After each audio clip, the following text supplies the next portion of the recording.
Donc bonjour à tous, ici c'est Jean-Jean, alias Jean-Jean la bricole, et sur cette chaîne on parle crypto-monnaie et ma spécialité c'est le minage de crypto-monnaie.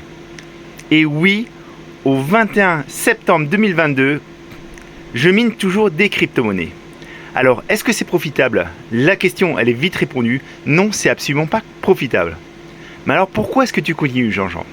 Alors déjà cette question je voulais y répondre. Donc je continue à miner tout simplement parce que j'ai pas de quoi m'acheter des coins. Donc je peux pas sortir de l'argent comme ça pour acheter des nouveaux coins. Par contre, je peux continuer mon activité de minage.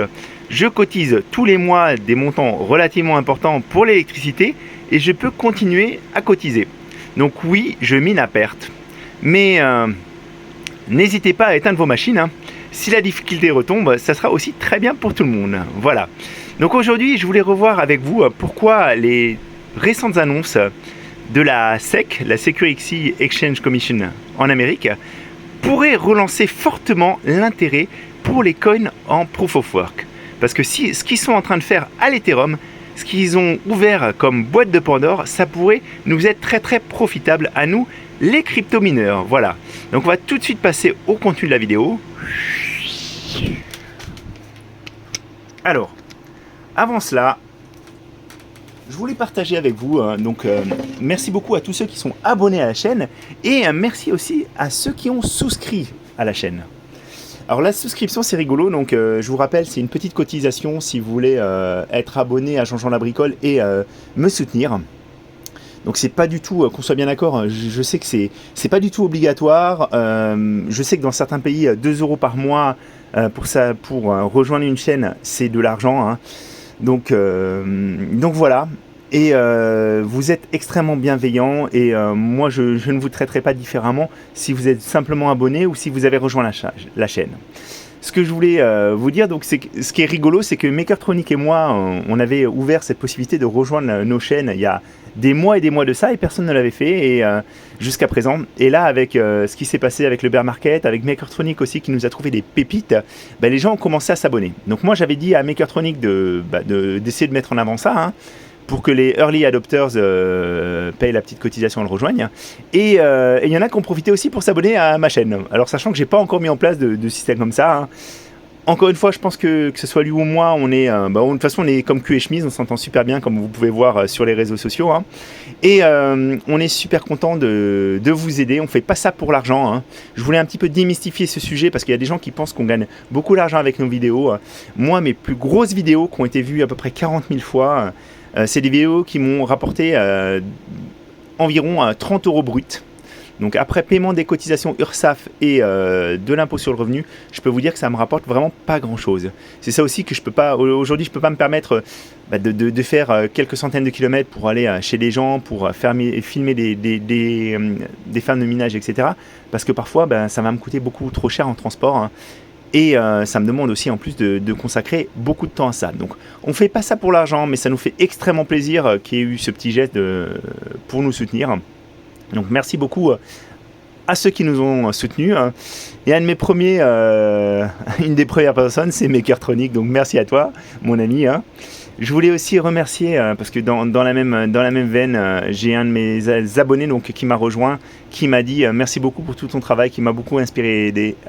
J'ai appris plein de choses sur le mining, les cryptos, la blockchain. Donc on a des chaînes très pédagogiques avec beaucoup d'humilité, donc je compte sur vous d'ailleurs quand je suis pas assez humble, parce que parfois Jean-Jean il se la pète un peu, donc faut pas hésiter à me remettre sur le droit chemin, hein. Voilà, continuez comme vous êtes. En tout cas je trouve qu'il y a énormément de bienveillance dans la communauté du mining francophone, donc ça fait vraiment vraiment plaisir.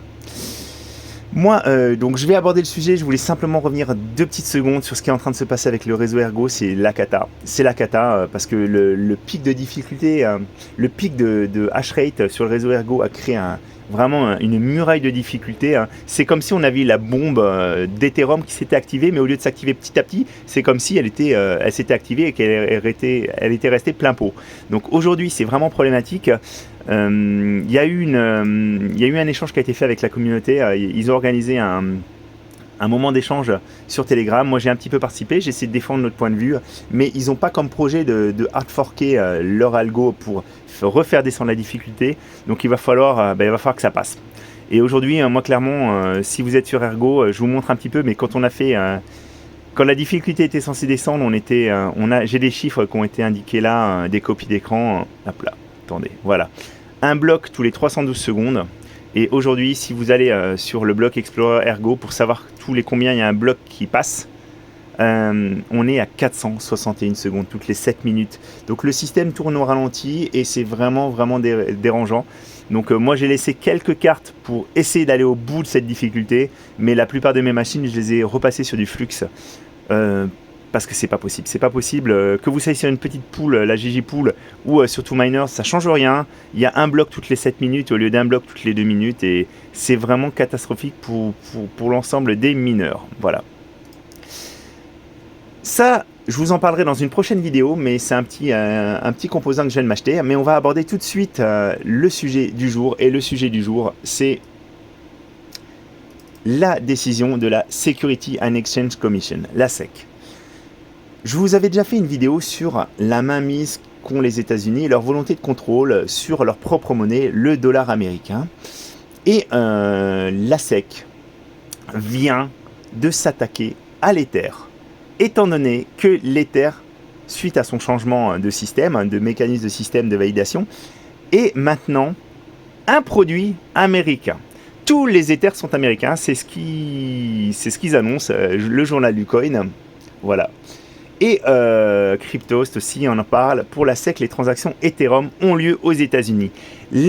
À mon avis, la SEC attendait de pied ferme le fait que l'Ethereum passe en Proof of Stake, pour les attaquer sur cet aspect-là. Et effectivement, les grands nœuds de validation sont situés aux États-Unis. Kraken, Lido, etc. sont américains. Donc maintenant, le gendarme financier américain, pour eux, il nous dit clairement, ces transactions dépendent des États-Unis. On a créé un lien d'américaneté, un US Nexus. Donc maintenant, vous allez devoir respecter nos règles. Donc ça veut dire que sur le réseau Ethereum, il risque d'y avoir beaucoup plus de KYC.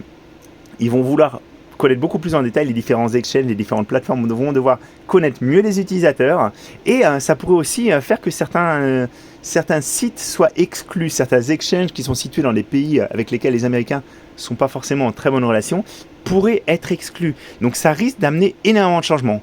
Donc il y en a qui disent oui, l'extraterritorialité des États-Unis, elle est vraiment existante. Est-ce qu'elle est maladive? Je vous laisse en juger, mais ça risque de changer des choses et ça va en fait, c'est des choses qui vont un petit peu à l'encontre du fonctionnement des crypto-monnaies. Donc il y a des gens qui risquent de dire nous on veut pas des crypto-monnaies comme ça qui dépendent d'un État, on veut essayer d'être plus indépendant, plus décentralisé. Et c'est là que les chaînes en Proof of Work ont leur mot à dire, c'est là que les mineurs ont une réelle utilité. Aujourd'hui, il y a peut-être des acteurs qui vont se dire on veut plus du réseau Ethereum parce que ce réseau Ethereum va nous enchaîner à la législation américaine. Moi, je vous le dis régulièrement, je le dis un peu depuis que j'ai créé la chaîne, pour moi, le législateur, c'est lui qui fait la pluie et le beau temps, le jour et la nuit, dans le secteur des cryptos. Il peut prendre des décisions qui vont interdire le minage, par exemple en France, et ce sera la catastrophe pour les mineurs français. Ils peuvent aussi prendre des décisions, comme les Américains, qui peuvent avoir une portée mondiale. Donc moi, j'espère clairement que c'est quelque chose qui va servir, qui va desservir en tout cas les monnaies qui sont en Proof of Work. J'espère que Monsieur TK, moi-même, Makertronic et tout le monde, on n'est pas en train de totalement se planter. J'espère vraiment qu'on va réussir à passer ce bear market qui risque de durer. C'est très très dur pour tout le monde, il faut rester solidaire, serrons-nous les coudes. Et je dirais même aussi, c'est bien fait. L'Ethereum nous a vraiment lésés. L'Ethereum, là, découvre maintenant la puissance de la législation américaine. Voilà. Donc j'espère, en tout cas, qu'on va retrouver un petit peu des couleurs parce que c'est vraiment tellement frustrant d'aller sur What2Mind et de voir qu'on a beau payer son électricité pas trop cher. On est en négatif partout. Aujourd'hui, vous êtes énormément à vous poser la question, qu'est-ce que je pourrais miner? Où est-ce que je pourrais être positif? Aujourd'hui, malheureusement, j'ai pas de solution miracle pour vous, à part aller sur des coins extrêmement early, comme le fait Makertronic. Donc n'hésitez pas à vous abonner à sa chaîne et à même à la rejoindre. Merci en tout cas de votre soutien à tous, c'est très très sympa et vous vous sentez vraiment pas obligé non plus, hein. Je voulais juste un petit peu clarifier les choses et voilà. Mais j'espère vraiment qu'on a de l'avenir, que le Proof of Work a de l'avenir. En tout cas, je mise dessus. Et je vous parlerai très très prochainement de ce petit device très très sympa que je vais bientôt recevoir normalement. Voilà, ben, c'était Jean-Jean. J'espère que vous avez appris des choses grâce à la vidéo et je vous dis à très très bientôt.